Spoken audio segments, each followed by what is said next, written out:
Good afternoon. I'm Luke Russet, proud son of Tim and Maureen. Just before I begin, my mother and I would like to extend our deepest thanks for all the tremendous outpouring of love and support we've received from all of you and everyone all over the country.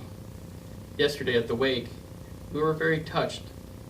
People of all races and all religions and creeds came through the doors of St. Albans to pay respects to my father. And I think the entire city of Buffalo managed to find their way down to Washington.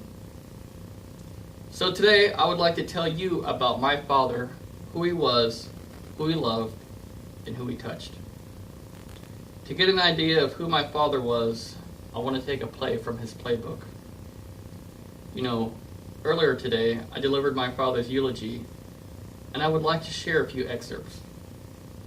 I'm sorry to break the news to every charity group and university and club that he spoke to, but he had the same speech for all of you. He would just tinker it a little bit depending on who exactly he was talking to, so I'd like to do the same thing. If there was one philosopher my father couldn't quote enough, it was the great Yogi Berra. One of his favorite yogiisms was, always go to other people's funerals, otherwise they won't go to yours.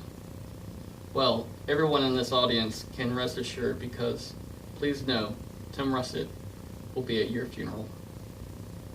You know, all throughout high school and college, I was taught to avoid cliches like the plague.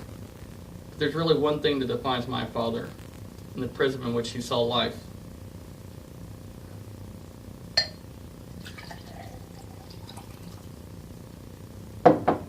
When I hold this up, some of you see a glass half empty, which he saw. For Tim Russet, this glass was always half full. In my 22 years, I have never met anyone filled with so much optimism, who not only loved the good parts of life, but also its challenges. The ability of the human spirit to withstand tragedy always interested my father, and he firmly believed that, with faith, friends, and a little folly, anybody could withstand anything. Well, that philosophy is certainly being put to the test this past week, but I believe that it's working.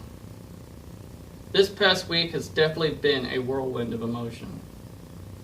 In preparing for this speech, I looked to Yeats, James Joyce, and even Mark Twain to try and find the perfect words to capture Tim Russet's life and death in a more eloquent and poignant way than I could ever hope to do so.